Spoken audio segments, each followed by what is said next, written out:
I call to order the meeting of the Wilsonville City Council for May 19th, 2025 at 7:30 p.m. Will the city recorder please call the roll? Councillor Shevlin. Here. Council President Barry. Here. Councillor Cunningham. Here. Mayor O'Neill. Here. And Councillor Dunwell is excused. Okay, thank you.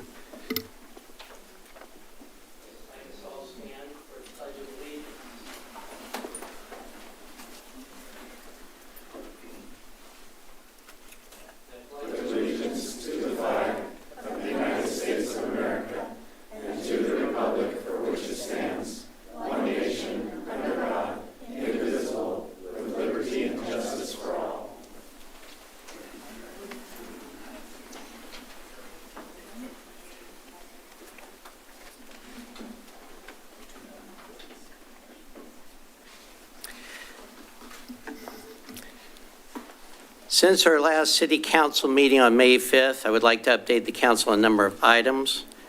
First, I would like to note a few dates of observance that the city's Diversity, Equity, and Inclusion Committee has advanced for the month of May. Asian American and Pacific Islander Heritage Month.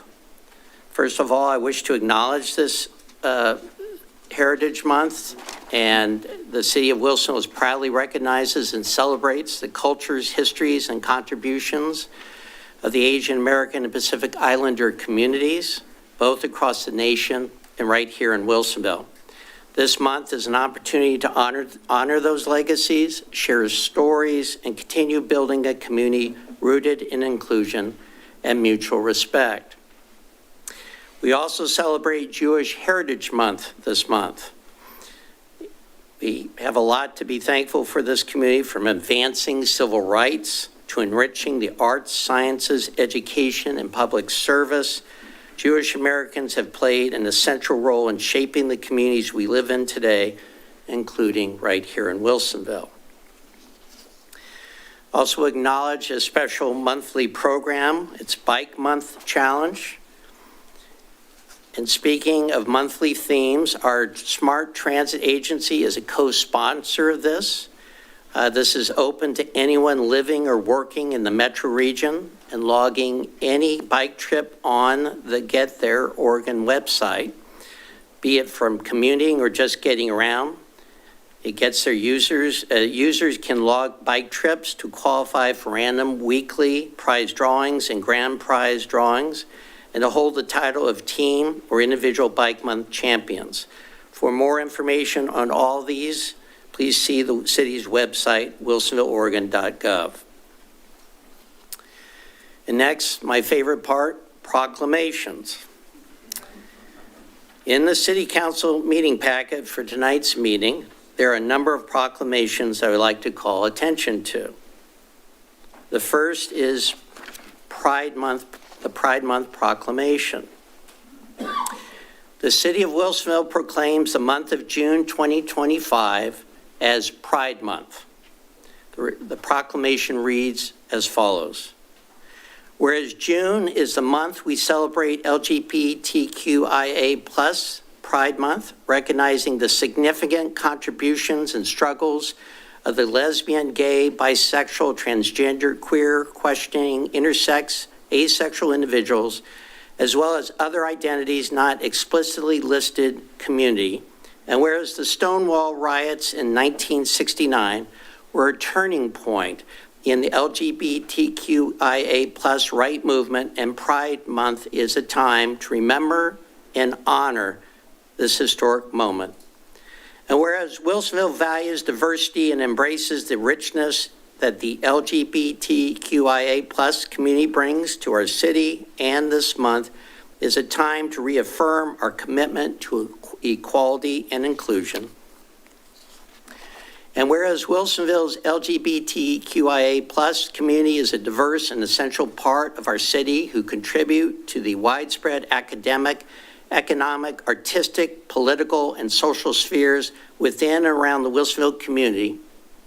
And whereas Pride Month in Wilsonville is meant to raise awareness of the prejudice, discrimination, and lack of understanding still facing members of the LGBTQIA+ community, and honor their power and perseverance in fighting discrimination in all its forms. And whereas everyone is entitled to equal rights freely granted to all community members regardless of race, religion, gender identity, or sexual orientation, and whereas our city will stand up to hurtful speech and reinforce our efforts to attract a workforce that is representative of our community so that Wilsonville becomes a more vibrant, diverse, and livable community. And whereas the valuable contributions made by our family, friends, and neighbors who represent the diverse Wilsonville LGBTQIA+ community promote innovation and positive change with lasting effects within our city. Now, therefore, be it resolved that I, Sean O'Neill, Mayor of the City of Wilsonville, Oregon, do hereby proclaim June as Pride Month in Wilsonville, Oregon, and urge all residents to respect and honor our diverse community and celebrate and build a culture of inclusiveness and acceptance, dated this 19th day of May, 2025.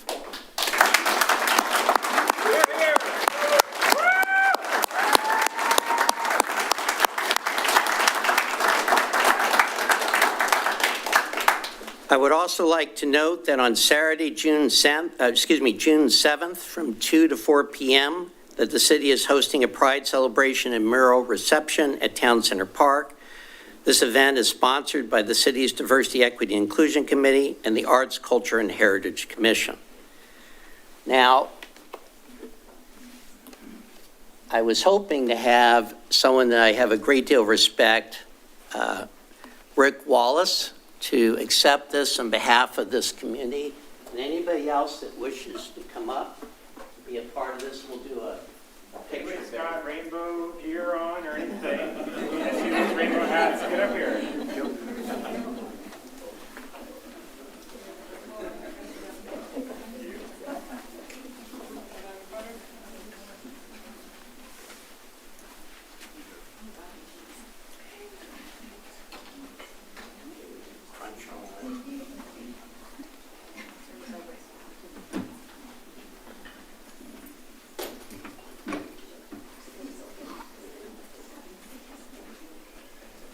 Ignore everybody behind me just for a second.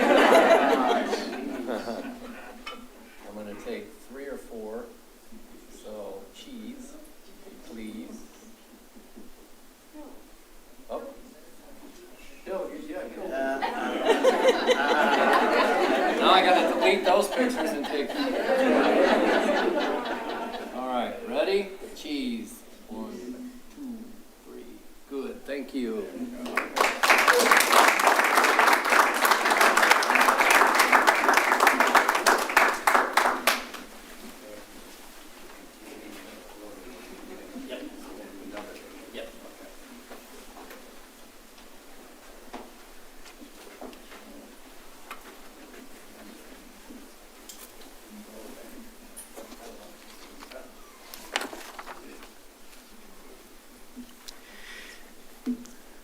Next, I would like to proclaim June as Rotary Club of Wilsonville Month.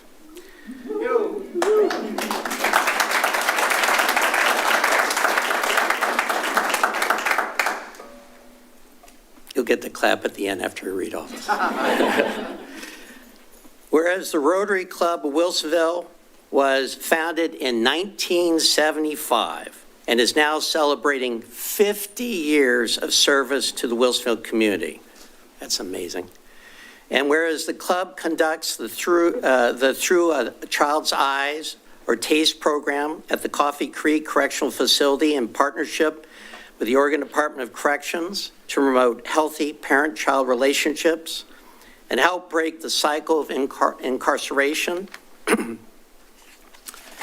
And whereas the club produces the Wilsonville Rotary Summer Concerts as a community building, cultural event with high-quality, family-friendly, professional musical entertainment for all to enjoy. And whereas these concerts have raised more than $108,000 to support Rotary International's goal of eradicating the debilitating disease of polio worldwide. And whereas the club recognizes outstanding community volunteers every year through the First Citizen Program and the annual Heart of Gold Gala, and whereas the club provides $7,500 in scholarships annually to outstanding and deserving Wilsonville area high school graduates,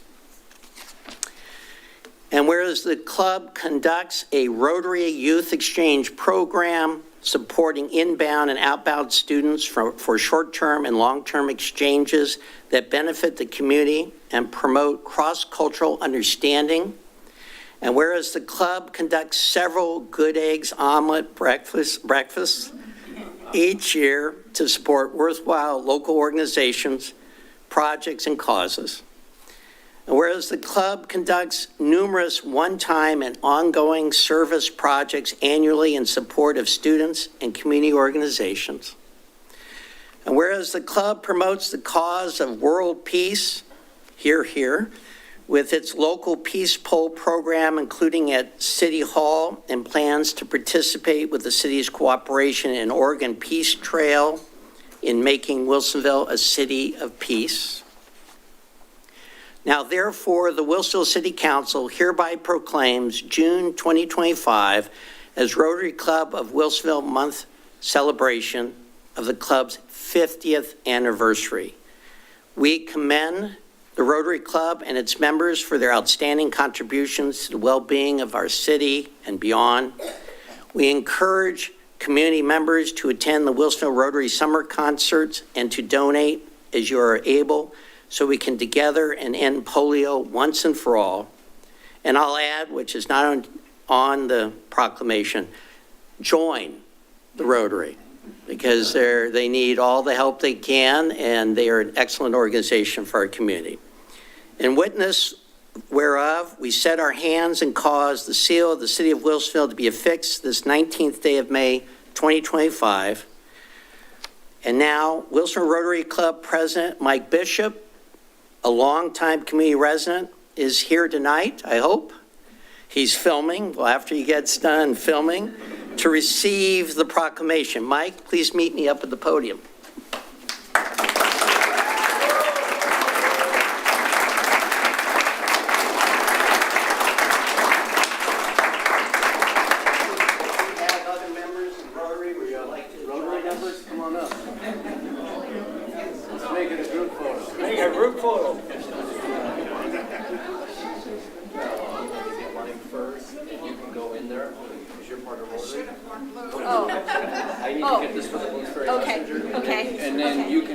Actually, do you want me to take some with your phone while you in it? Yes, that would be good. Thank you. Okay. It doesn't go dark real quick, does it? I don't think it should. Okay, all right.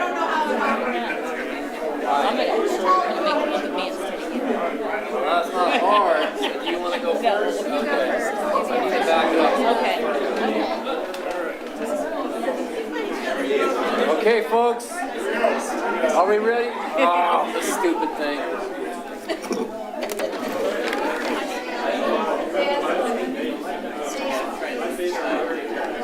Okay, we ready?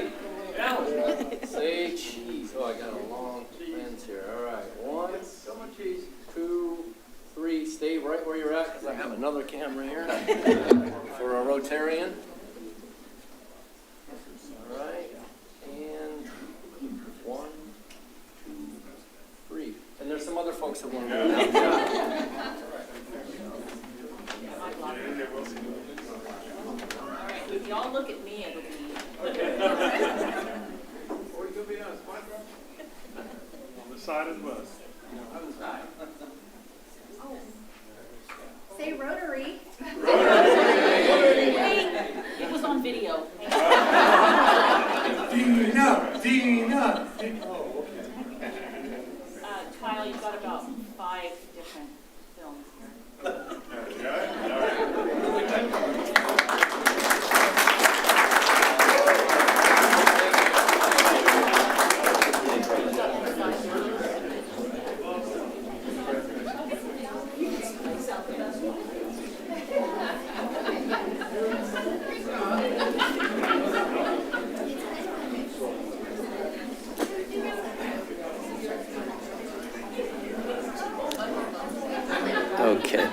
left my glasses. Sorry, guys.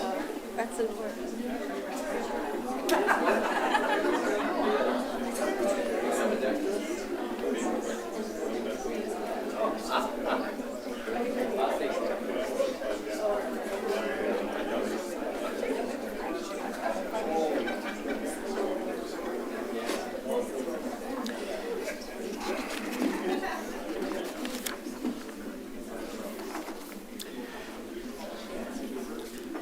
Next proclamation.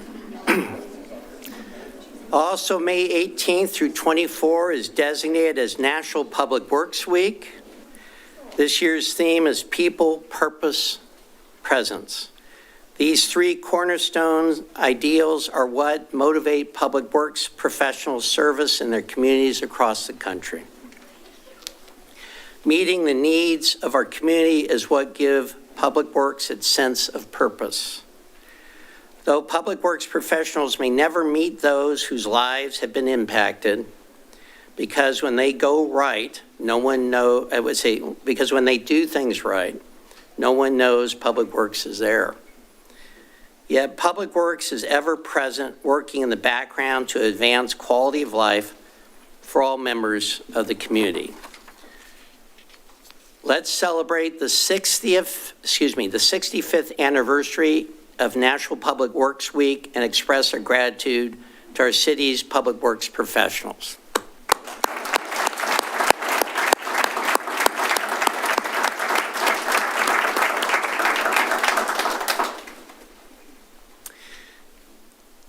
And then we read this proclamation at an earlier meeting, but I want to remind us of the Mental Health Awareness Proclamation for this month. Note again that, well, actually it was April was the Mental Health Awareness Month. The proclamation is not in the City Council meeting packet as it was in an April packet. However, Felicit Tony, Outreach Coordinator for NAMI Clackamas, our local National Alliance, a mental illness affiliate, will be present to speak shortly under community input about the proclamation. I hope I pronounced the name right, so I apologize if I did not. Turning to board commission appointments and reappointments. Council President Berry, I would ask that as I go through my appointments on boards and commissions, if you can present a motion to ratify the appointments as presented in the council packet as I go through each. For Arts, Culture, and Heritage Commission, I reappoint Deborah Zundel and Susan Shank to the Arts, Culture, and Heritage Commission for a term beginning July 1st, 2025 to June 30th, 2028. I move to ratify the reappointment of Deborah Sundell and Susan Schenk to the Arts, Culture, and Heritage Commission for a term beginning July 1st, 2025 to June 30th, 2028. Is there a second? Second. There's a motion made and seconded. Any discussion? All those in favor say aye. Aye. Aye. The motion passes 5-0. 4-0. Excuse me, 4-0. I apologize. I next appoint Douglas Parker to the Arts, Culture, and Heritage Commission for a term beginning July 1st, 2025 to June 30th, 2028. Can I have a motion? I move to ratify the appointment of Douglas Parker to the Arts, Culture, and Heritage Commission for a term beginning July 1st, 2025 to June 30th, 2028. Is there a second? I'll second. Okay, all those in favor say aye. Aye. The motion passes 4-0. Turning to the Diversity, Equity, and Inclusion Committee, I appoint Rick Wallace and Wilnice Jasmine to the Diversity, Equity, and Inclusion Committee for a term beginning May 19th, 2025 to December 31st, 2026. Is there a motion? I move to ratify the appointment of Rick Wallace and Wilnice Jasmine to the Diversity, Equity, and Inclusion Committee for a term beginning May 19th, 2025 to December 31st, 2026. Is there a second? Second. There's a motion made and seconded. All those in favor say aye. Aye. The motion passes 4-0. Same committee, I appoint Mina Lemke to the Diversity, Equity, Inclusion Committee for a term beginning May 19th, 2025 to December 31st, 2027. Is there a motion? I move to ratify the appointment of Mina Lemke to Diversity, Equity, and Inclusion Committee for a term beginning May 19th, 2025 to December 31st, 2027. Is there a second? I'll second. Okay, motion's been made, seconded. All those in favor say aye. Aye. The motion passes 4-0. Next, turning to the Kitakata Sister City Advisory Board, I appoint Wendy Hall to the Kitakata Sister City Advisory Board for a term beginning May 19th, 2025 to December 31st, 2026. Is there a motion? I move to ratify the appointment of Wendy Hall to the Kitakata Sisters City Advisory Board for a term beginning May 19th, 2025 to December 31st, 2026. Is there a second? I'll second. Okay. All those in favor say aye. Aye. The motion passes 4-0. Remaining on that board, I appoint Theodore Russell to the Kitakata Sisters City Advisory Board for a term beginning May 19th, 2025 to December 31st, 2027. Is there a motion? I move to ratify the appointment of Theodore Russell to the Kitakata Sisters City Advisory Board for a term beginning May 19th, 2025 to December 31st, 2027. Is there a second? I'll second. Okay. All those in favor say aye. Aye. Motion passes 4-0. Okay, turning to the Library Board, I reappoint Richard Spence to the Library Board for a term beginning July 1st, 2025 to June 30th, 2029. Is there a motion? I move to ratify the reappointment of Richard Spence to the Library Board for a term beginning July 1st, 2025 to June 30th, 2029. Is there a second? I'll second. All those in favor say aye. Aye. The motion passes 5-0.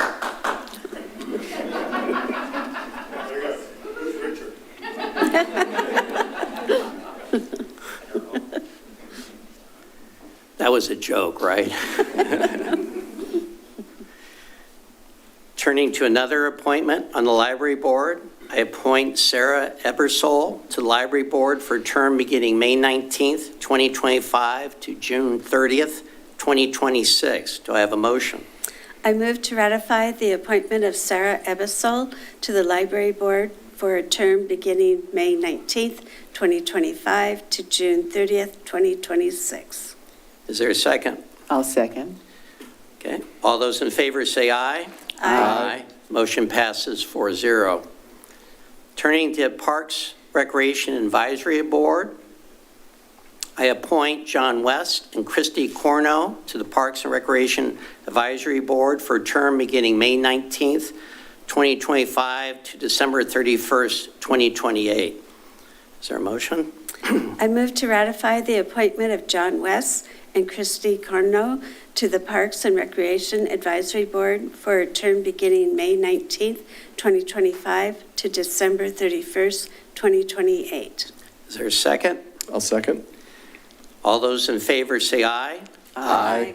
The motion passes 4-0. Turning now to the Tourism Promotion Committee, I reappoint Elizabeth Crawford and Brandon Robin to the Tourism Promotion Committee for term beginning July 1st, 2025 to June 30th, 2028. Is there a motion? I move to ratify the reappointment of Elizabeth Crawford and Brandon Robin to the Tourism Promotion Committee for a term beginning July 1st, 2025 to June 30th, 2028. Is there a second? I'll second. Okay. All those in favor say aye. Aye. The motion passes 4-0. Same committee. I appoint Gus Castaneda to the Tourism Promotion Committee for term beginning May 19th, 2025 to June 30th, 2026. Is there a motion? I move to ratify the appointment of Gus Canadia to the Tourism Promotion Committee for a term beginning May 19th, 2025 to June 30th, 2026. Is there a second? I'll second. Okay. All those in favor say aye. Aye. The motion passes 4-0. Okay, thank you.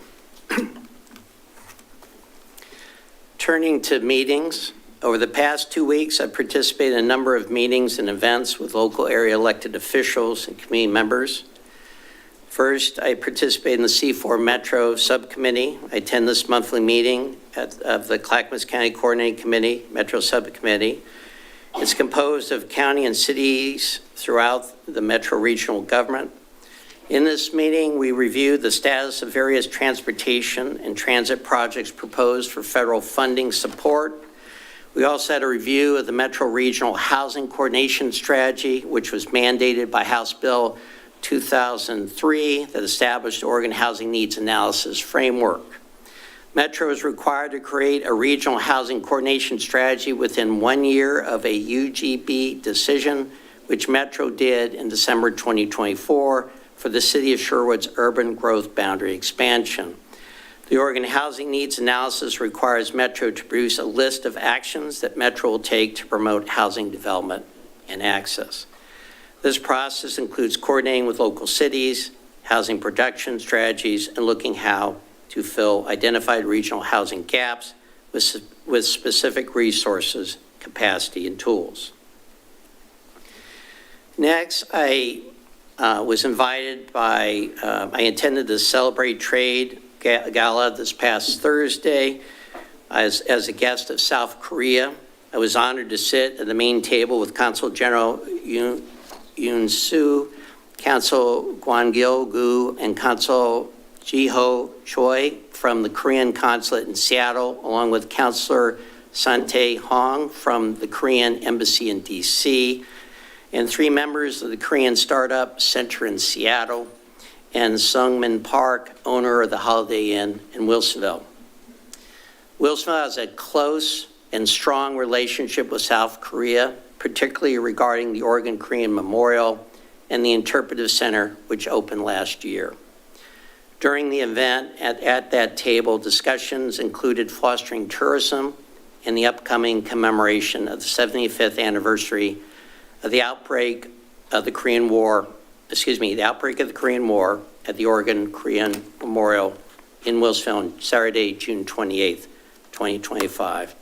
And the thought on tourism is a process of trying to foster Korean tourists to come to our region and to Wilsonville. Given what we have, this memorial is probably one of the best in the nation outside of DC.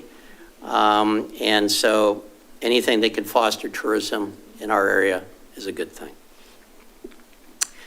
Next, that lasted about, I got home around 10 at night, then I turned around 7 a.m. in the morning to attend the Tualatin Valley Fire and Rescue Community Academy. I had the opportunity to participate in a 26-hour program conducted by TVFNR. I, along with other regional leaders, participated in this excellent program, including the mayors of Tigard and West Lynn. As a participant, I went through training and extricating someone from a car using the jaws of life, which essentially is tearing apart the car with these claws. And it's something my son would really like to do, so he was kind of jealous, but he'll have to wait till he turns 18. Prying open a steel door, fighting a fire, and driving a fire engine, all by wearing heavy equipment and a big tank on my back. So had a little bit of pain the next day, but I was given a ride to our assigned fire station, and for me, it was Station 56 in North Wilsonville, where I participated in emergency calls in the early morning hours, specifically 2:30 in the morning and 3 in the morning. It's worth noting because I can't understand why this happened, but one of the response calls was someone that was having problems with their fire detectors. They kept going off. There was no fire. They knew there was no fire.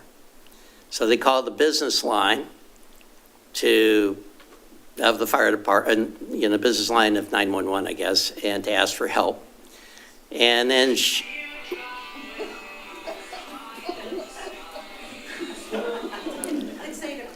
perfect. Thank you for that. For the record, I'm still within my time, so.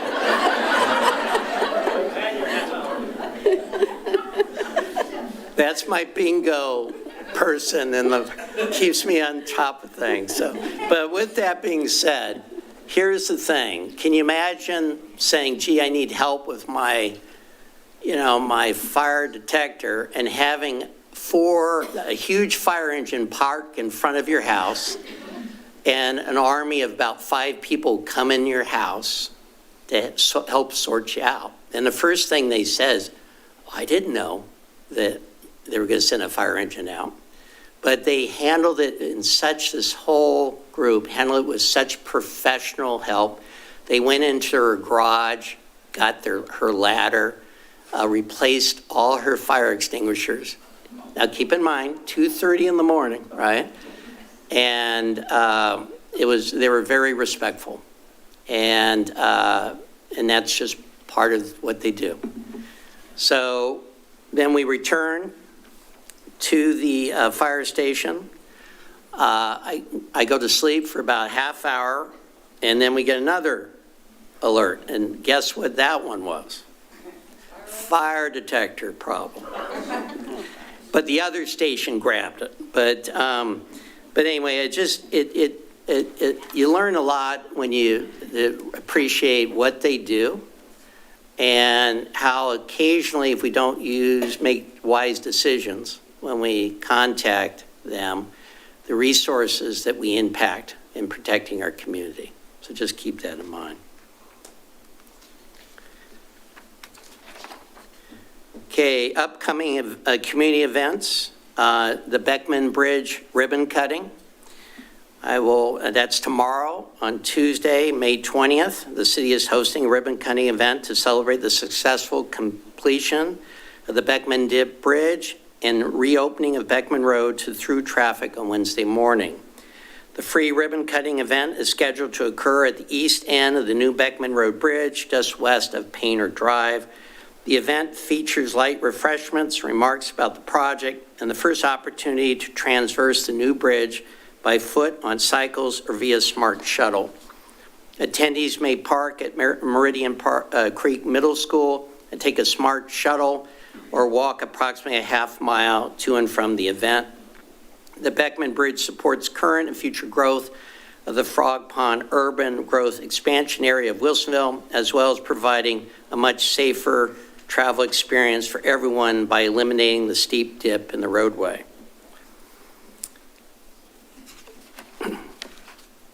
We also have a DI Speakers Series event tomorrow as well. The City's Diversity, Equity, and Inclusion Committee is hosting the celebration of Jewish American Heritage Month. The featured speaker is Judy Margulis, retired CEO of the Oregon Jewish Museum and Center for Holocaust Education Center. The event is being held tomorrow at 6 o'clock at the Wilsonville Public Library. Also next Monday, May 26th, the city is hosting the annual Memorial Day Remembrance Ceremony at Town Center Park, starting at 10 a.m. I encourage you all to come. The city is honored to work with the Korean War Veterans Association and the Korean War Memorial Foundation of Oregon to host this ceremony that commemorates veterans of all ages and occasions who have died in service to our country. For more information on all of these events and more, please see the city's website, wilsonvilleoregon.gov. And next, just to let you know, the next city council meeting will be scheduled for Monday, June 2nd, starting at 7 p.m. Okay, there are no communications tonight. Okay. So we'll now move to community input and announcements portion of the city council meeting agenda. This is an opportunity for visitors to address the city council on any matter concerning city business or any matter over which the council has control. It also the time to address items not on the agenda. It is also the time to address items that are on the agenda but not scheduled for public hearing. Staff will make every effort to respond to questions raised during community input as quickly as possible following the council meeting. Please limit your comments to 3 minutes. To comment before council in person or virtually, you must sign up either by completing a speaker card at the side of the room or by using the raise hand feature in Zoom. You will need to provide your name, address, and topic you will be discussing. Information on engaging with City Council can be found in the City Council's webpage, ci.wilsonville.org.us/City Council. As a reminder, when you begin your comments, state your name for the record and state your address or state that your address is provided on your speaker card. Please note that this is not the only way to communicate with the council or me. You're welcome to submit information in writing or via email. Additionally, I encourage you to schedule a meeting with me or any of the other councilors to discuss your concerns further. With that, just give me a second to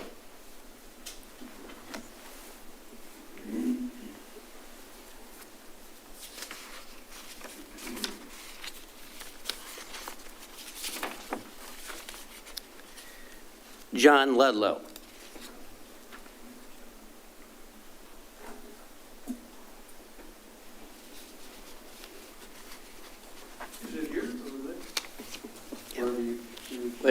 Whatever's most comfortable. I love a podium. John Ludlow, all that stuff is on file. You know, I came here tonight to talk to you about attitude, which is everything, and the way you treat each other, which is so important to team building, which you have talked about, and maybe had some meetings about, and certainly gone through it before in other professions and leadership roles. But you can't treat people badly. You can't use character assassination, cancel culture to bring somebody down, especially when you're serving with them. You know, there's an old adage that says, when the debate is lost, slander becomes the tool of the loser. Now, there's been some stuff flung around lately here amongst you. It's sad to see. And that's not just Democrats, Republicans, Independents, everybody is sad to see. Let me finish with this. You know, Rotary's here, and they have a motto of the things you think, say, or do. Is it the truth? Is it fair to all concerned? Will it build goodwill and better friendship? And will it be beneficial to all concerned? Remember that when you're asking your fellow counselors some questions, or even the mayor. And thank you very much for your time. Thank you. Mayor, or Tim Knapp.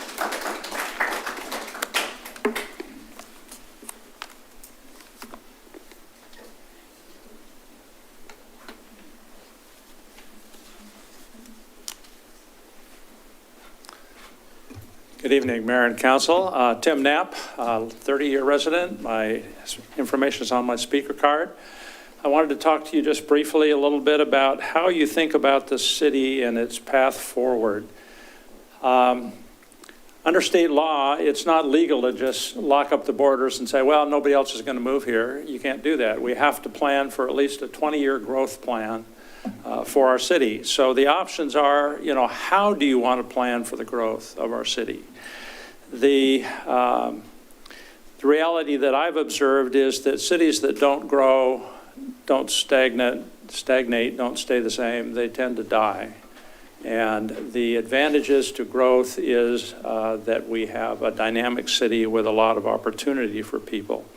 I think that the way that we plan for growth says that we want to attract people. We want to have amenities that people enjoy.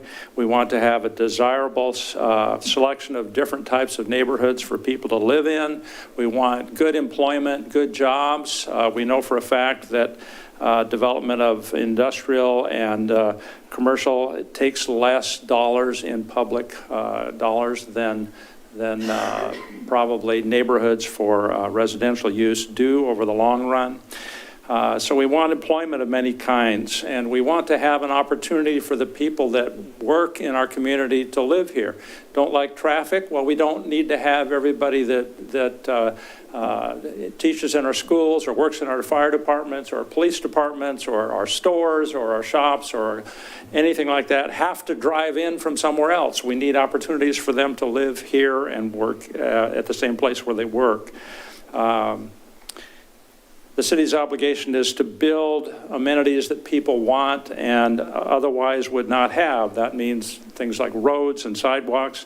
Also means things like parks, natural areas, the quality of our schools and our partnerships with our schools, the kind of services that people need, fire and police service, water, sewer, those sort of things the city must do, and we need to plan for how that works.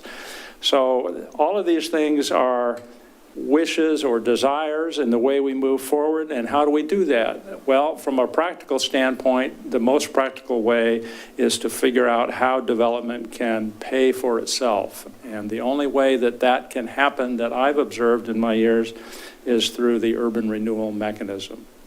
There's no other way that all of this development is going to pay for itself. And yet we have seen our urban renewal increase their tax base by hundreds of percent, and that means that much more tax money coming in over the long run. So we need to think in the context of what kind of city are we building and how are we going to do it. Thank you. Thank you.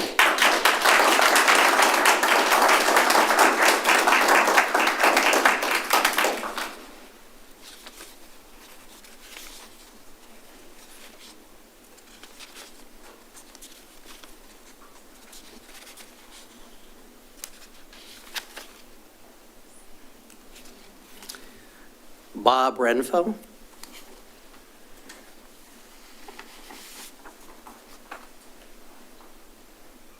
Good evening, Mayor and councilors.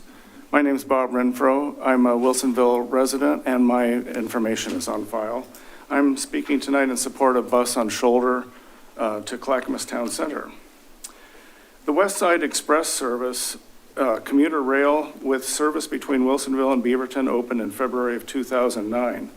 I took my first ride on West about 2 weeks after it opened, and during the next 11 years, it became my primary means of getting to and from work in Portland until my retirement in March of 2020.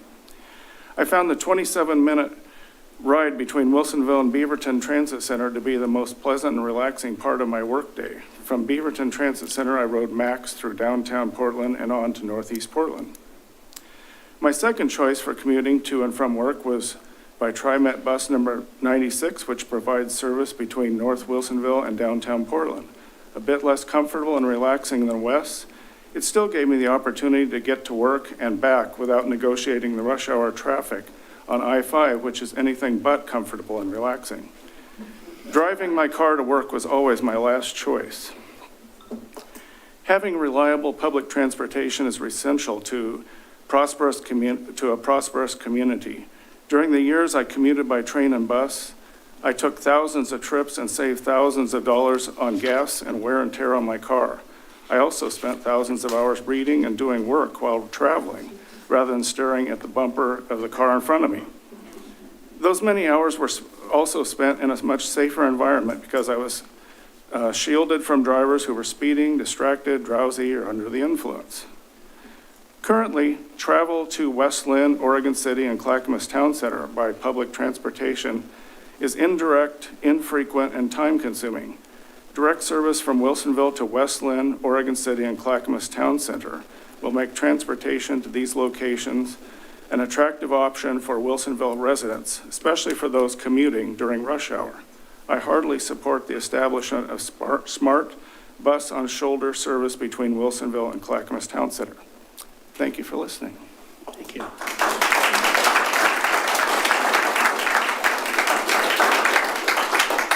Hey, Zip, could you come in? No.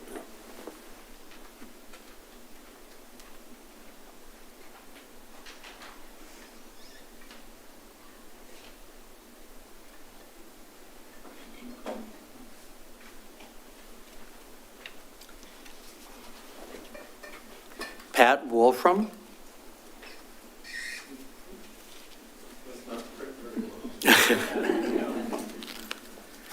Old eyes here, sorry.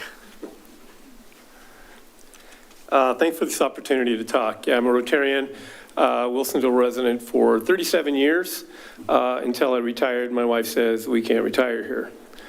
Because of that I-5 thing, we had to move to Portland to follow my 3 daughters.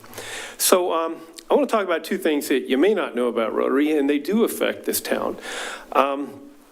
Community service organizations like ours are diminishing in numbers.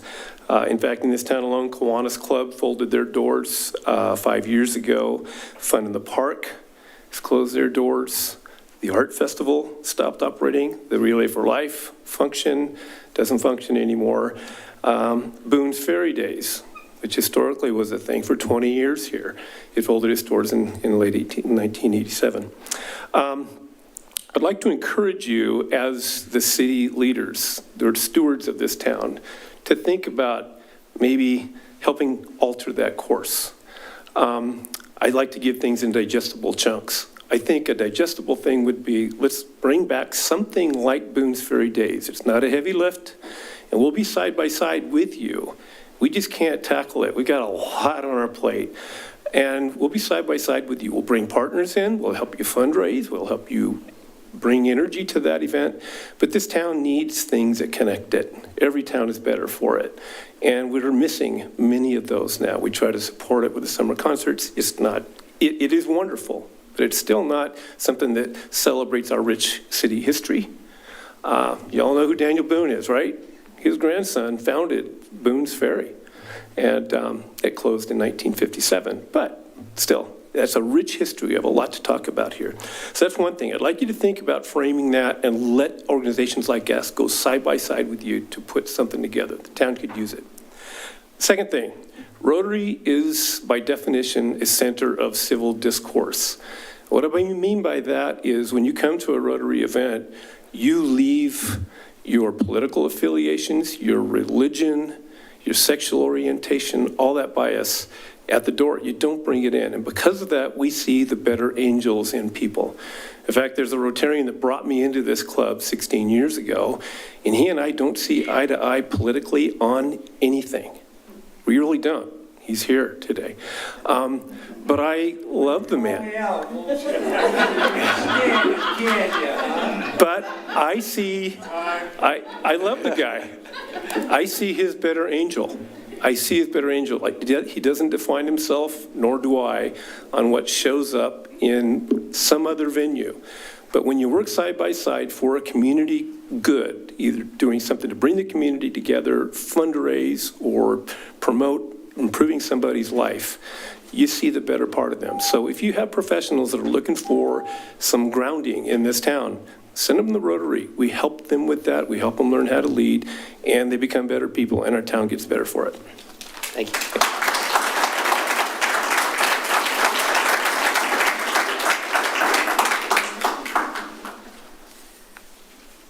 Tristan Rowland.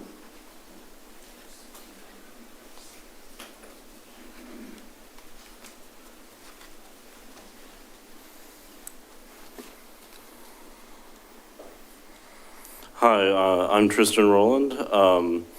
My address is on the card. I'm here to speak on 2 things. Smart public transit, which I've spoken here before and given Dwight a really hard time about, and he's the director of SMART, and the urban renewal discussion and project. First, I've heard a lot of criticisms about the urban renewal project, and but I haven't heard any solutions from the people who have been criticizing it, not a single one. So what I'm hearing is a lot of NIMBY, sort of not in my backyard, or suggestions that, it's spending public funds for something that's, worthless or useless. And I want to just point out, there are great opportunities for social services, great opportunities for housing services, and et cetera, that just go on and on when you have all this space in the city that's really potential. And what I find is repeatedly in these testimonies is just this selfish, NIMBY idea that you cannot use public funds for things that might actually help the public a lot. So that's what I wanted to start with.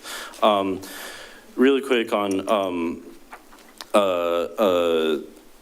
public transit. So I really want to quickly state that smart buses mostly don't run on the weekends. There's one line, I believe it's one line, 2X, that runs on the weekends. And if you think about a lot of people, there are actually a lot of people here without cars who live here, and many of them work during the weekdays. So if you have to work during the weekdays, and buying groceries probably happens on the weekends.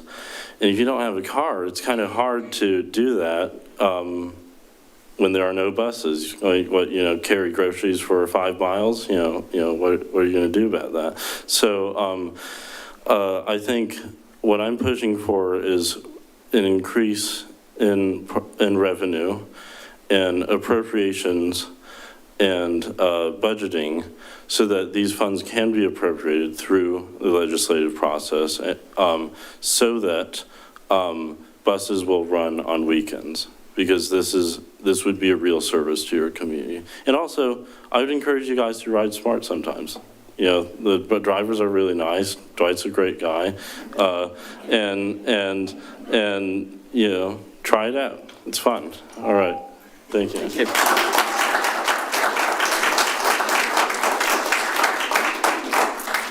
Ruth Webster.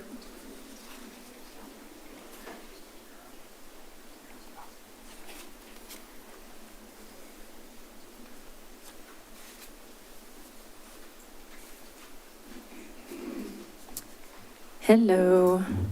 Good evening. My name is Ruth Webster, and my address is on my speaker card. And my comments are with regards to the public transit expansion line to Clackamas Town Center. I'm viewing this strictly through a fiscal eye. Like a lot of people here, I think we're kind of nervous just given the economic climate and volatility, and just want to make sure that our funds are being used properly. And so, we're spending a lot of money on infrastructure and transportation already, much of which I think is a good thing.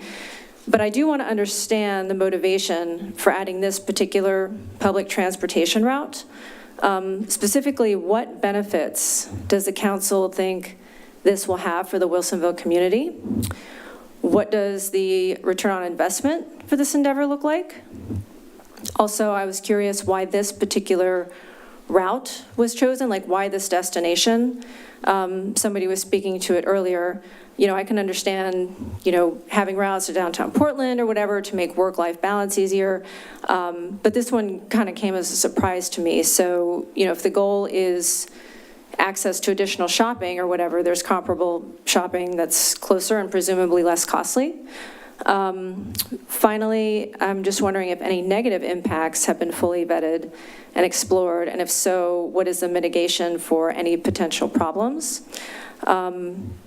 So, as I mentioned before, I just think prudence with the funds that we have would be a good thing, and I just want to understand why the council thinks that this particular venture is a good idea, and why above other initiatives it will benefit Wilsonville.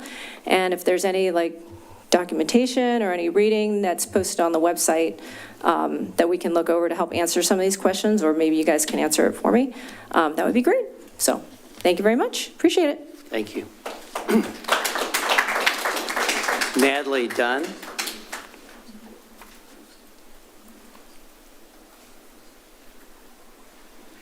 My name is Natalie Dunn, and my address is on the speaker card. I want to thank, I want to thank those that did, worked on the budget and presented. I learned a lot from it, and I appreciate all the work they do. I'm an accountant myself, and I like seeing numbers and data. So thank you. I was very pleased to hear about the plans for SMART, and I appreciate we are continuing to create routes to neighboring cities and attractions. I believe it is important to have transportation available to everyone. I don't think we should exclude an area or town center due to some crime. Continuing to instill fear about areas of crime or anything else, to me, isn't productive for anyone. It allows the criminals to say we won and take over. I believe we need to push back and claim those areas. I don't think fear is the answer. I believe it's,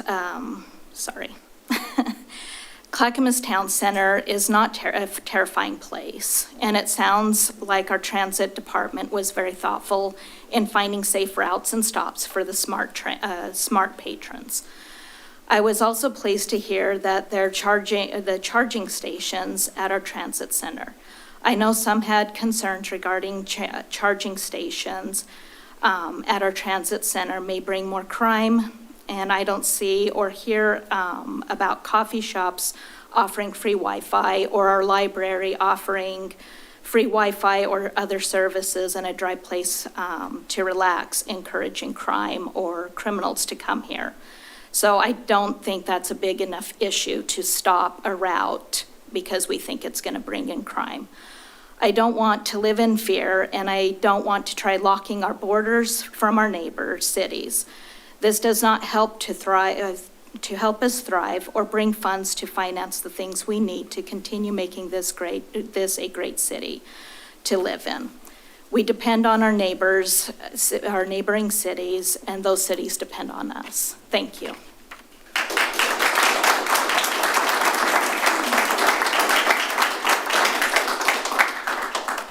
David and April Coral.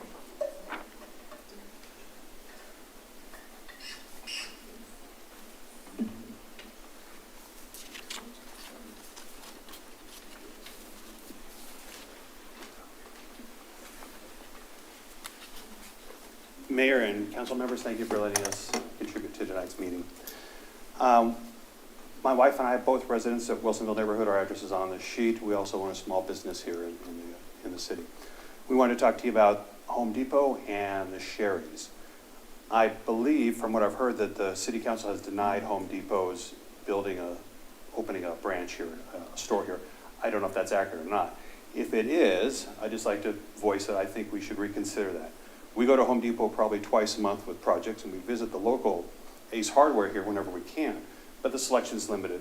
And when we're at Home Depot, the selection is very large, and they have a lot of business. So I think that would bring a lot of traffic to Wilsonville, which allows that traffic to also visit other businesses in the area, as we do when we go to Sherwood. We'd also like to talk about the Sherry's restaurant right next door. I don't know if the city owns that or not. It's walled off, and it appears to have been broken into, and you can see inside the back of the restaurant. So bad guys have gotten in there at some point, and there's litter all over the parking lot. And the Sherry's in Tualatin is closed as well, but it looks just like a regular store. It says closed. Parking lot's maintained, everything is fine. So I was wondering if there's something we could do about that Sherry's parking lot in front of the Fry's. I also wanted to bring up that this is a hot topic in our neighborhood, and it's a hot topic on social media. And yesterday I was scrolling through and I saw many posts about this. And somebody said, well, why don't you go to a city council meeting? So I told my husband, I said, we're going to go to our first city council meeting. So if you're here, who said that, that's why we're here today. Thank you for that opportunity. And I grew up in Tualatin. My husband and I now live in Wilsonville, very proud residents. We are small business owners. And it's disheartening to see these 3 large empty properties, the Fry's, the movie theater, and Sherry's. Because of the size and the location and the appearance, it really reflects poorly on our community. They're boarded up, it's overgrown, we have broken windows, vandalism, garbage is dumped. And it sounds like there has been an opportunity to make a change to one of these properties. So that's why we're here today, and we're hoping that we can see some change. Thank you. Thank you. Thank you, appreciate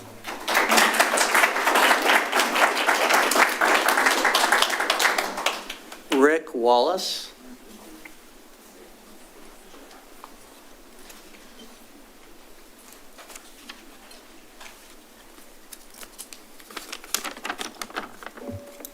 Hello, my name is Rick Wallace. My address is on the speaker card. On behalf of Wilsonville's newest community, or one of their newest community organizations, Wilsonville Pride, I want to sincerely thank Mayor O'Neill, the City Council, and especially the hardworking city staff for making Wilsonville such an inclusive and welcoming city. I want to thank the city's DEI committee for organizing the June 7th Pride celebration at Town Center Park. And I want to thank the local businesses that sponsored the event: Nichols Family Agency, SWI Literacy, Joy of Life Chiropractic, and the UPS store, which I should disclose that my family owns. I also want to give a huge thanks to Wilsonville's assistant to the city manager, Zoe Mombert, who has been a huge part of coordinating the DEI committee, the Pride Celebrations mural artist, DJ, speaker, food trucks, and sponsors. Zoe is one of many city staff members working diligently in the background, keeping the city afloat, and as far as I'm concerned, making it the best city around. To say that the city has a thankless job is to put it extremely mildly. Anyways, I hope to see you all for the Pride celebration at Town Center Park on Saturday, June 7th from 2 to 4 p.m. And if you want to learn more about Wilsonville Pride, visit wilsonvillepride.org. Thank you.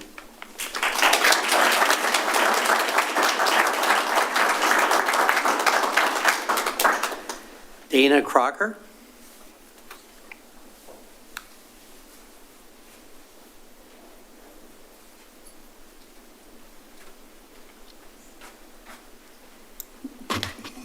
Good evening, how are you? I'm Dana Crocker. My address is on the comment card. And I too was kind of motivated by social media and other community members to come and just share my thoughts and perspectives as a community member and someone who's lived in Wilsonville for almost 25 years now. So with that, I've seen a lot of growth, and with growth comes some growing pains. And I believe at this point in our city and with the decisions and track that we're on, we're facing some growing pains. And I see that personally from my perspective with the blight buildings that have previously been mentioned. We have quite a few that we're all aware of, but we also have this growing issue that I see almost on a daily basis as I live and work in our community.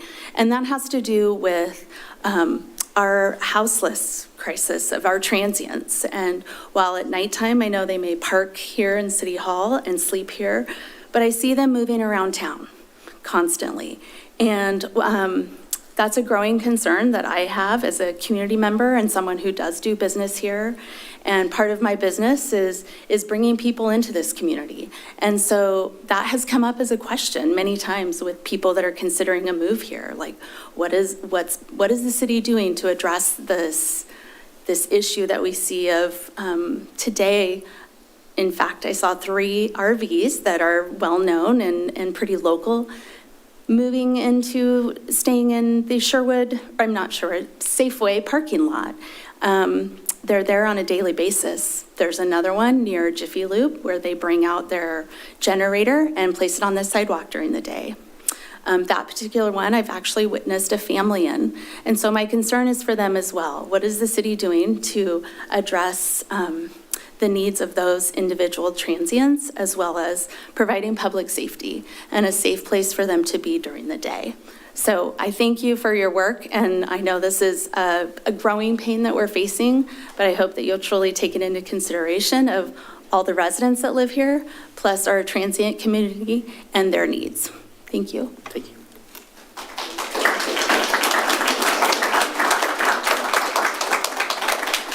Lee Barkman.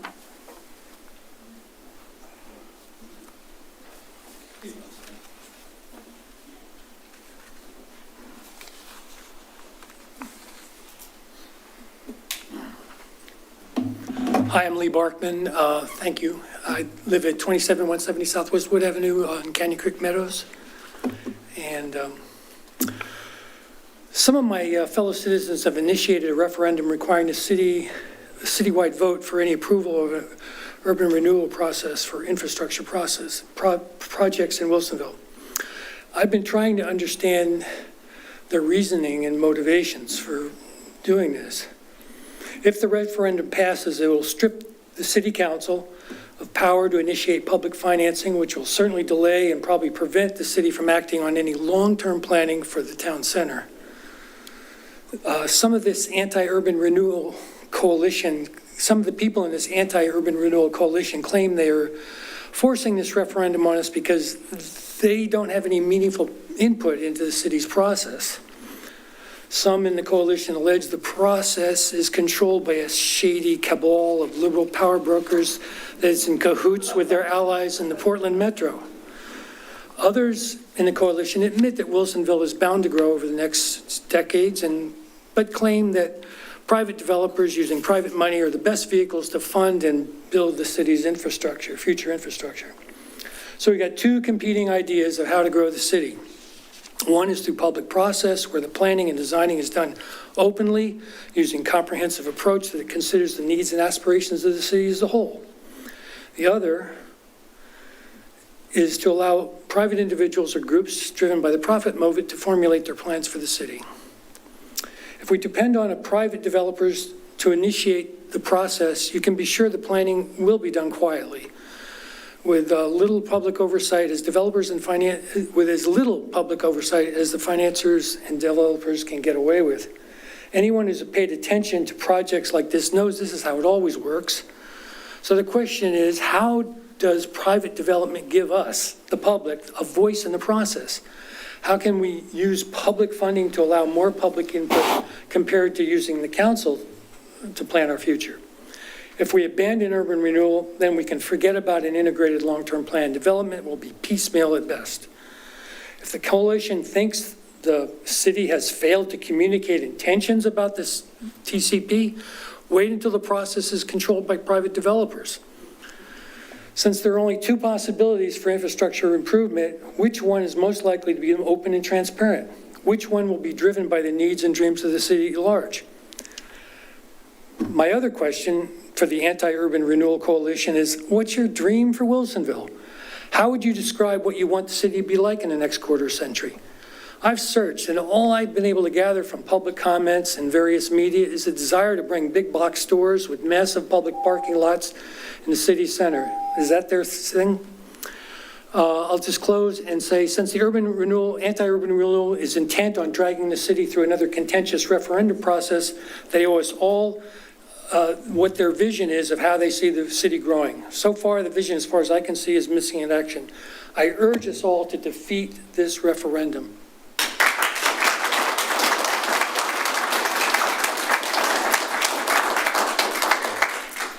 Dave Hunt.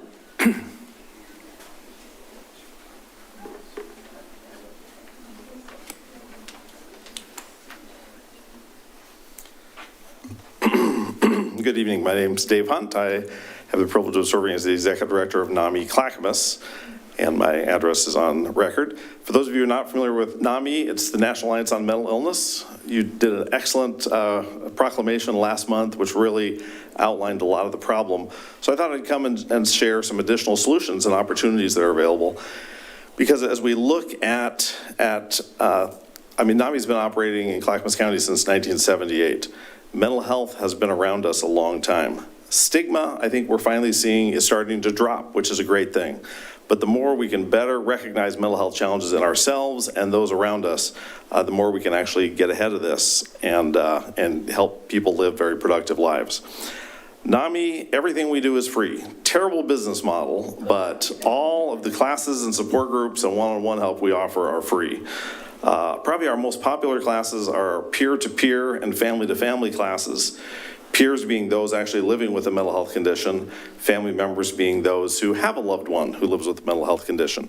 All of those classes are free. That's an 8-week class that we do once a quarter, and people can sign up for that on our website. It's taught by peers for peers, taught by family members for family members. We also have at least 11 support groups. I may have lost track now. At least 7 peer support groups, including some that are come one, come all. We have a Spanish-speaking support group. We have a queer-specific support group. We have a support group in the jail that meets specifically for adults in custody in Oregon City. And we have a new women's support group that just launched. We have at least 4 family support groups, including one that is Spanish-speaking and one that's focused on a book club. We also have 3 peer support specialists, especially so many people really struggle with being able to find a therapist or find a therapist that takes their insurance or find a therapist that's taking new clients. We have 3 trained peer support specialists who are available as a free resource for folks who are struggling with their mental health, either again as a peer or as a family member. I'm going to leave a flyer in the back about our Parenting and Mental Health Conference, which is coming up on May 31st. That's going to be a great opportunity for parents of school-age kids to get a lot of resources from mental health professionals, to hear from parents, to hear from youth, to hear about some school resources.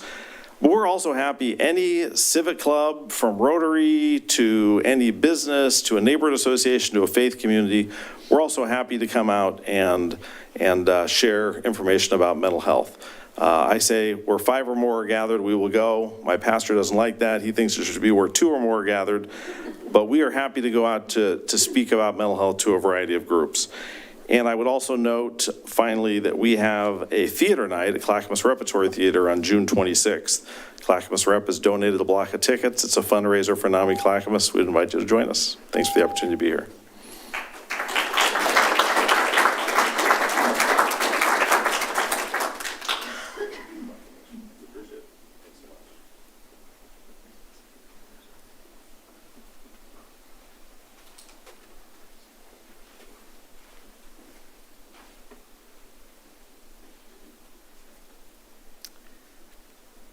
Victor Salar.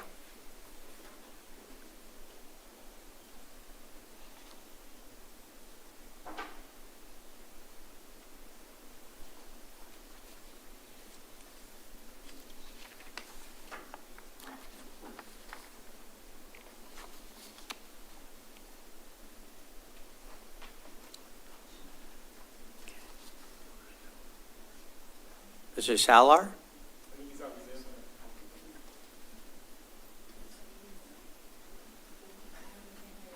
We can't hear you.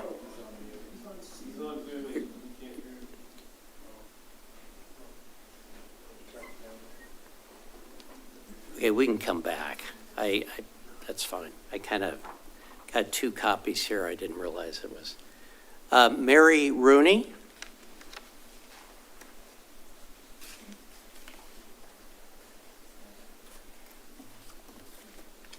Hello, my name is Mary Rooney, and my address is on the speaker card. Thank you, Mayor and councilors, for this opportunity to speak. I want to chime in on the discussion regarding the smart bus system. A couple months ago, I started riding the bus with my kids. There is a bit of a learning curve, understanding the schedules, the routes, the bus stop locations, and the exact timing for pressing the button to alert the driver to stop.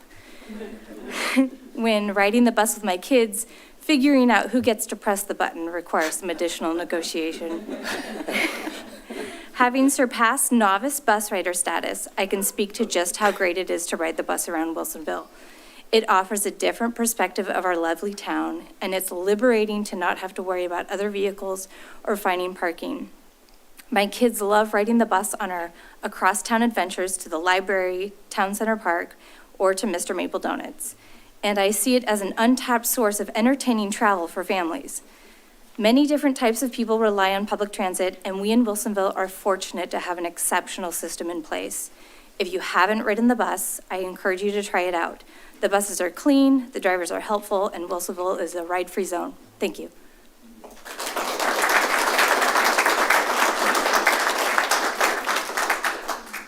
Christy Mayer.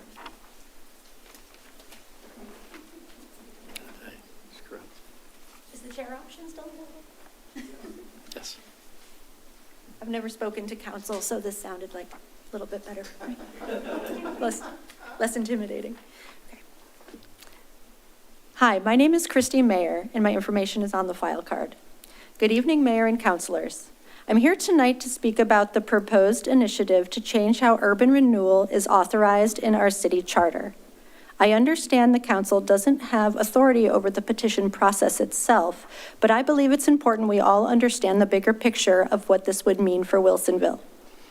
This initiative would require a public vote for any new urban renewal plan or major revision. It also builds in multiple blackout periods that block action for long stretches of the year, and it allows just 5% of voters to force a citywide election on changes that are considered, quote, non-substantial, the kinds of things that today are considered routine. To show how this could play out, let's walk through a real-world scenario. Say it's November 2024 and Wilsonville voters elect a new city council. They're sworn in on January 6th and jump right to work. One of their early actions is to approve a small update to an existing urban renewal plan. Something minor, non-controversial, and totally in line with community goals. But under this amendment, that simple update is frozen for 90 days. Now imagine a group of voters with good intentions or not file a referendum petition on the very last day of that window, April 6th. That alone would trigger a citywide vote. But it wouldn't make the May election. Why? Because the amendment also requires the city to publish mandatory disclosures 45 days before any vote. That deadline would have been April 5th, just one day before. So the vote gets pushed all the way to November. That minor change, approved in January, sits in limbo for 11 months. And there's nothing to stop this from happening again and again. The risk here isn't just delay, it's paralysis. If using urban renewal becomes this politically risky and logistically difficult, the city may stop trying altogether. We'd lose one of our most powerful tools for long-term investment, and we'd be handing veto power over to just 5% of the electorate. That is not the more democratic option. That's a shortcut to dysfunction. I encourage everyone to read the proposal text closely and think through the long-term consequences before signing. And I ask the council to seek the guidance of city staff and the city attorney on behalf of all of us to help clarify what is truly at stake here. Thank you for your time.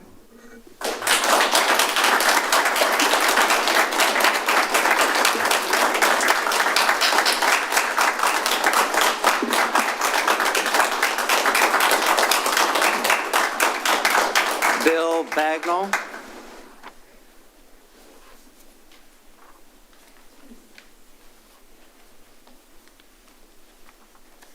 Good evening. My name is Bill Bagnall. My information's on the card. Before I start, I want to give a shout out to Rotary. I can attest to the quality and the fantastic nature of the breakfast, having benefited from it last weekend before the workday volunteering in digging in very hard soil, but I'm not complaining. My name is Bill Bagnall. At a recent budget and council meetings and online, there has been fear-mongering about proposed charging stations at the new Smart Bus Transit office inside the Vuela building, now under construction. I call it fear-mongering because charging stations have long been offered and used throughout much of the city, in public spaces, libraries, and businesses, Starbucks, just to name a couple, without any issues. Free public charging stations, such as these at Vuela, have been identified as essential to our community by Wilsonville nonprofits, including Grace Chapel's Heart of the City organization. As a matter of fact, Grace Chapel's Heart of the City and other Wilsonville nonprofits felt so strongly about this critical need that they requested and received a Clackamas County grant to install public charging stations at 2 parks in our town. This was approved by county commissioners, including former Wilsonville City Councilor and now Clackamas County Commissioner Ben West. As Grace Chapel's Heart of the City can attest, the need for charge devices is essential for anyone and everyone to succeed in any caring community. The lack of access to charging, specifically around the transit center, impacts people, but especially our SMART and WES transit riders. Charging stations at public spaces, such as airports and transit centers, are pretty much expected and the norm these days. And also, please remember that the new Vuela charging stations will be secured, supervised, and available only during SMART's business hours, with the area patrolled by Wilsonville's outstanding police department. To imply that people who rely on SMART and West Transit don't deserve this charging access because of unfounded security concerns is disingenuous and an embarrassment to any caring community. Thank you.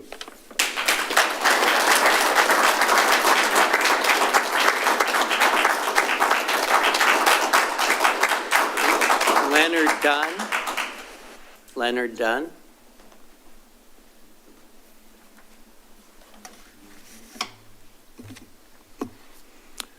Greetings. My name is Dr. Leonard Dunn. My address is on the card. I am a proud U.S. Army veteran, have 2 combat patches and airborne HUA. I'm not a trained politician. I like to speak my mind, though, so this might get a little spicy. I am a retired law enforcement officer of 35 years in the field. I was dismayed to hear the comments related to SMART during the recent budget meeting. It appears that some members of our community are more concerned about spreading fear rather than building a welcoming Wilsonville. What are they afraid of? I asked myself. Were they afraid of citizens who might refuse some common sense legislation to stop the spread of a community disease that's deadly? Nope, that wasn't it. What could it be?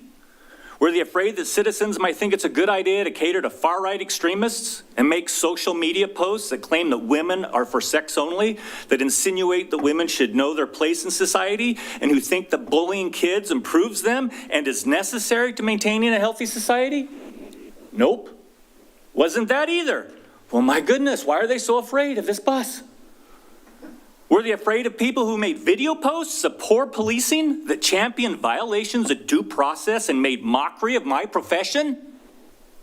No, that wasn't what they were afraid of either. My goodness, what could they be afraid of? And then it dawned on me. They were afraid of poor working class citizens that may want to ride a bus to visit Wilsonville and enjoy our many small businesses. People like me. When my wife and I started out, we could only afford a single vehicle. We had to hot seat that darn car between both of our works. We had to coordinate our work time so we could have a car. And I would have loved a bus so I could get out of the house once in a while. But we had to pay our bills because we were poor. I was a cop. I didn't make any damn money. I encourage my fellow Oregonians to explore Wilsonville via SMART and stay long enough to find their favorite places to visit. And you know what? If you want a head start, may I suggest stopping at Boston Pubs. Pick up a pint, order their beer-battered fries. I warn you though, they are hot when they come out. Roll those things around in your fingers, take the ranch sauce, dip them in and bite them gently, and enjoy. And when you're done with that, please leave because you're going to get peckish later and go right next door and buy a baker's dozen of donuts from Mr. Maples. And if you want to see the most amazing thing, get their donut that is the love child of a maple bar and a Bavarian cream. You will love it. And know that when you do this, you're annoying some people who don't think you belong in my community and our community. So, I'd also like to say I made eye contact. I know some of you like that.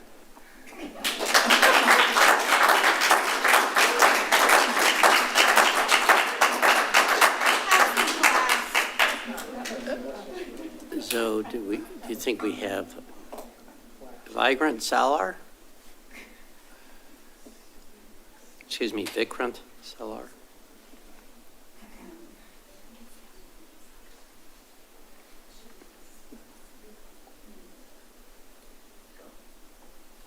We can't hear you yet. I'm sorry.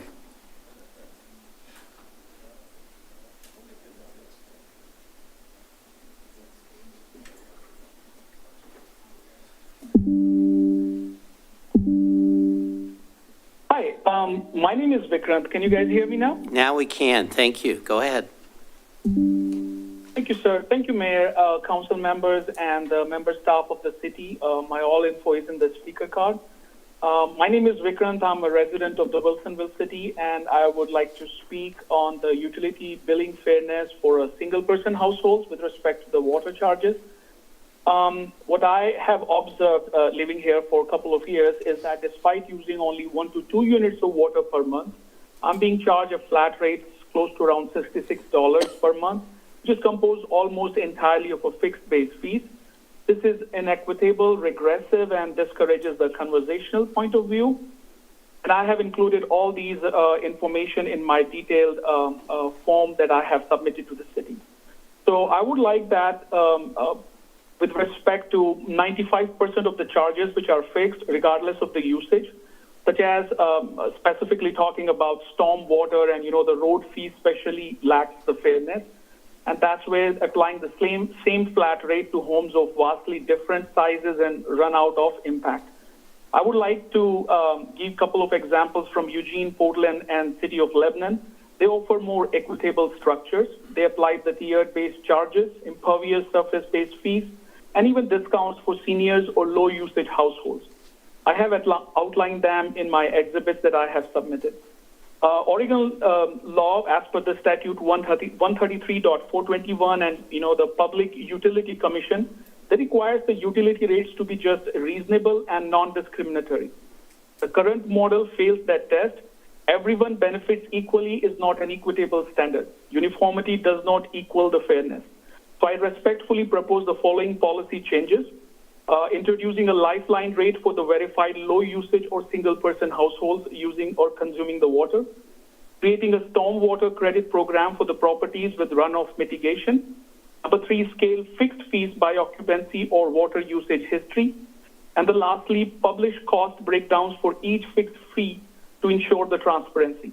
In summation, the rate structure, what we have saw at the moment applied by the city of Wilsonville looks like is very regressive, environmentally counterproductive, and misaligned with the fairness principles. I respectfully request that my written and oral testimony be considered in upcoming rate plan deliberations and that equitable adjustments be formally evaluated. Thank you. That's all I have. Thank you.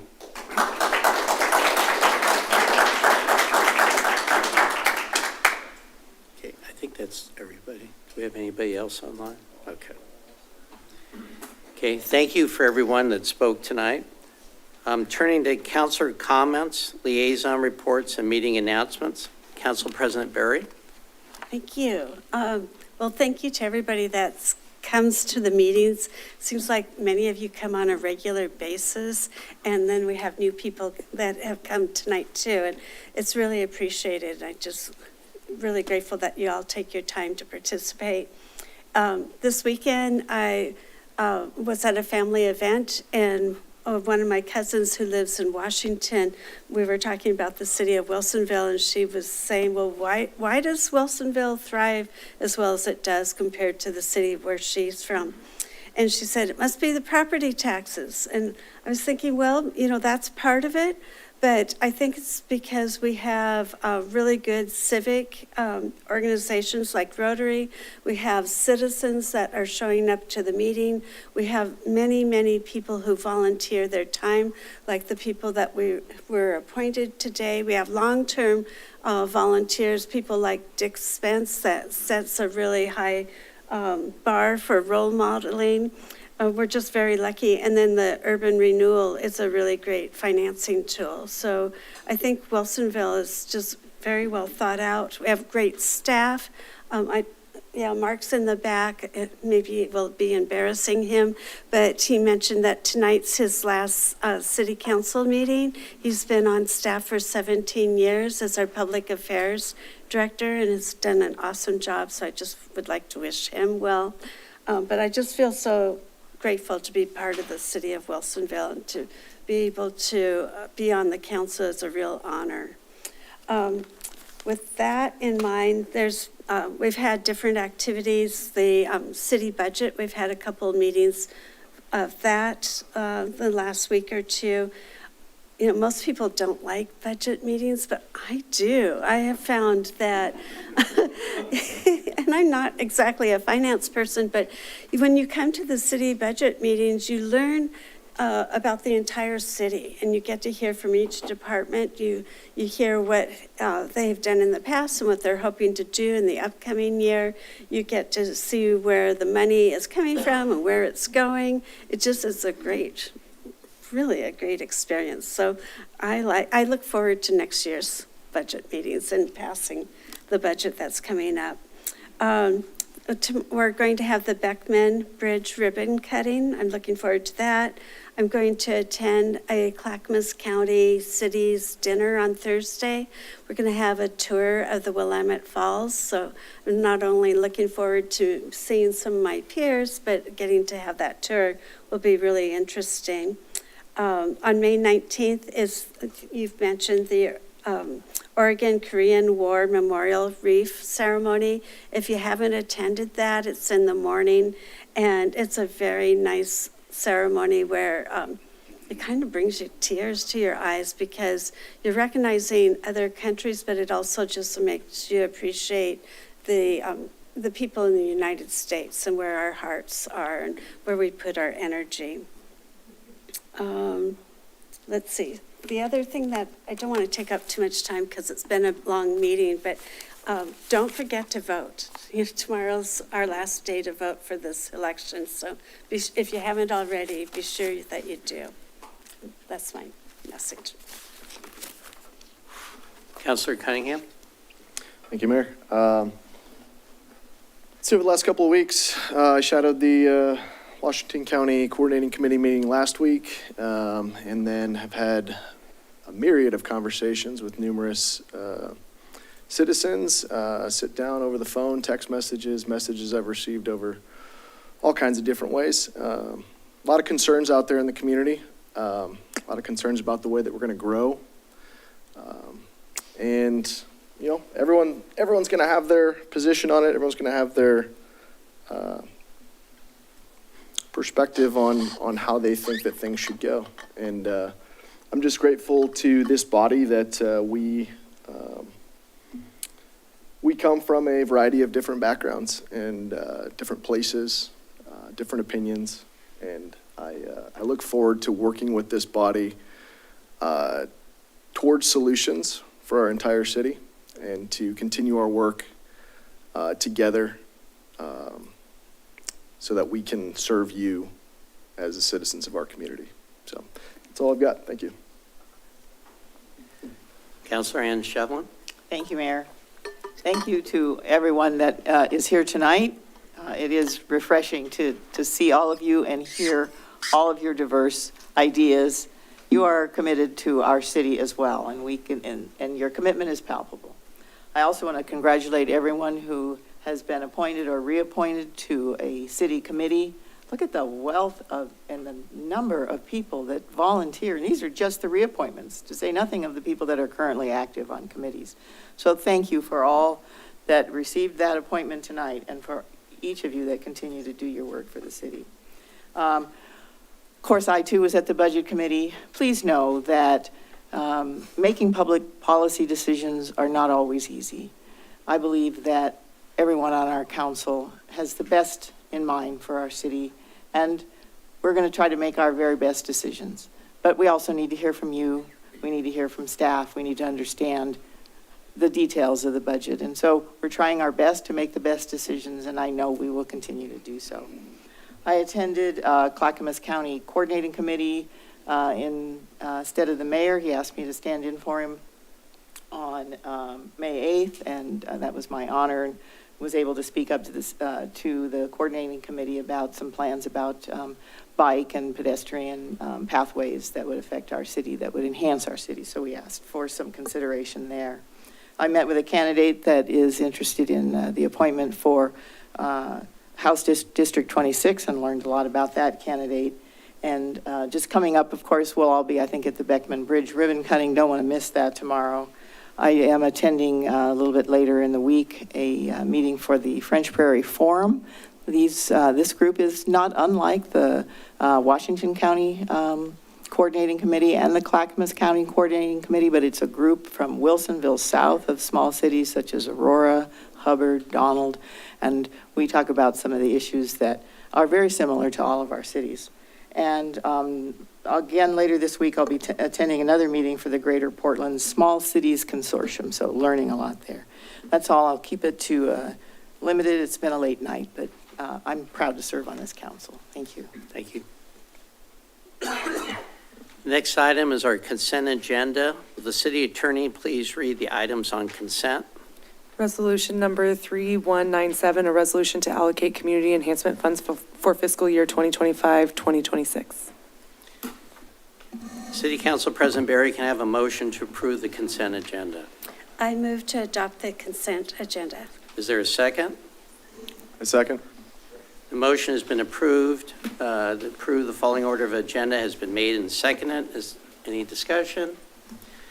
All those in favor say aye. Aye. Motion passes 4-0. No new business? No new business, but I have some city manager's business. Please do. Go ahead. All right. Before ex-former Mayor Knapp leaves, this is my time to acknowledge Mr. Ottenod, who worked directly with and for, I think, 4 different mayors. So last meeting, we said goodbye to Chris Namsu, who was a 30-year employee of the city. That's a lot of knowledge walking out the door. Well, here's another 17 years of knowledge walking out the door at the end of this month. So I don't like to do this, but I've been over here mad scribbling about Mark Ottenod. And I guess the best way I could define Mark is that he's been our Swiss Army knife for the last 17 years. And you all know, because you've worked directly with him, he prepares you for the various committees and things that you sit on for regional boards and commissions. He prepares talking points. He prepares testimony. He works with department directors to prepare legislative briefings. He preps the mayor and Dwight Brashear in the back before they go to DC to lobby for money. Mark has directly and indirectly been responsible for the city receiving millions of dollars in federal and state grants. And I'm not going to list them all, Mark. You gave me a great list earlier today. But, I mean, we have benefited from Mark's dedication and bird dogging things on everything from road projects, increasing broadband coverage, planning and engineering studies, increasing affordable housing, and earmarks to advance the replacement of, I think, something everybody in this community can agree on, regardless of where you live or what you believe, the replacement of that darn Boone Bridge. Mark has, he's just really the person that everybody looks to and goes to when you need to have something prepped or briefed. So he was the lead staff person on the first economic development strategy that we had when I first got here in 2012. That led to the creation of a position, the first one that I'm aware of, for economic development manager for business recruitment and retention. He spearheaded the arts, culture, and heritage and tourism promotion strategies that led to the creation of 2 different committees for the city. I mean, I could literally go on for hours about this guy, but what I want to say to Mark from my heart is that you are the most prepared, organized, and the hardest working employee I've ever had the pleasure of working with. And I know that our executive team shares that. So I just want to salute you, sir, as a 10-year Army veteran.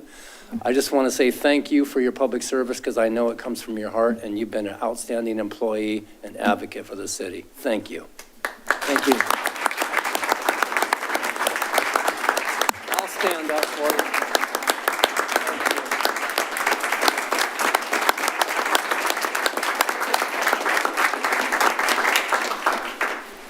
Mr. Mayor and City Council, it's been my pleasure to serve under 4 mayors and 2 city managers, of which Mr. Cosgrove has been the exemplary leader of our city and our community.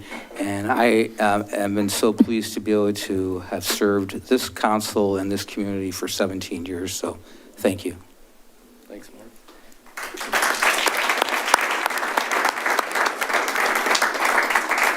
Hey, Mark. I just want to add one thing. On behalf of the council, since we are the largest changeover in many, many years, and I knew you probably could have retired sooner, thank you for staying on to help us in the transition. You left us in good hands, and we're definitely going to miss you. In fact, every meeting I go to C4, to C4 Metro, they all ask, what are you going to do without Mark? So, Good question. We're figuring it out, but we're extremely grateful. Thank you. Thank you. And Mayor, I do have one other thing for folks that spoke about the route to Clackamas Town Center. That's long been discussed in terms of a desire. It takes people to the courthouse. It helps people that live in Oregon City and other places along that route. If you're sick of sitting on 205 during rush hour, you can get in that bus and you can be on the shoulder.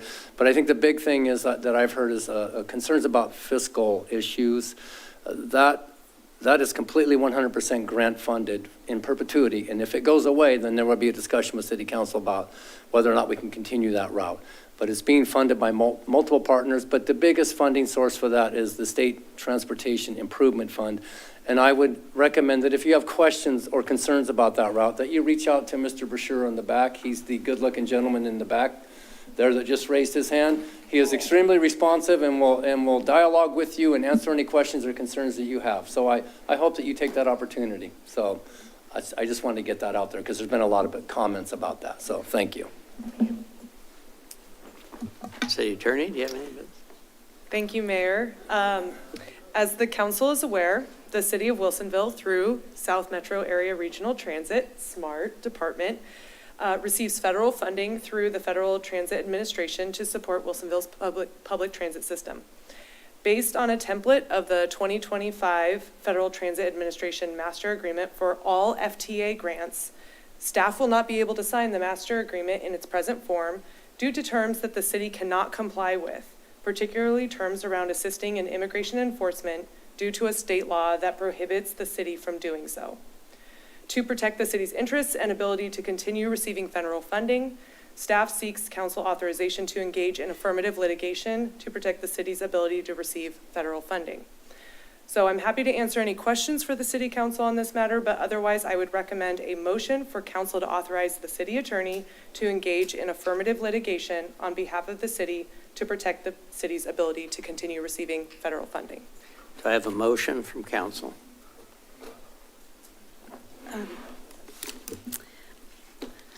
That's a lot of words. You can just say they so were written moved, down. unless you want a different motion. So moved. Is there a second? I second. Motion's been made and seconded. Is there any further discussion? I'll speak to this real quick. As the counselor who was recently anointed online as the MAGA counselor, I'll speak to this because there will be questions from our community about flying in the face of working with ICE and all those things. As I understand this issue, we fall under state law, and if we were to violate the state law regarding any of our local officials working with ICE, we could be held liable for that.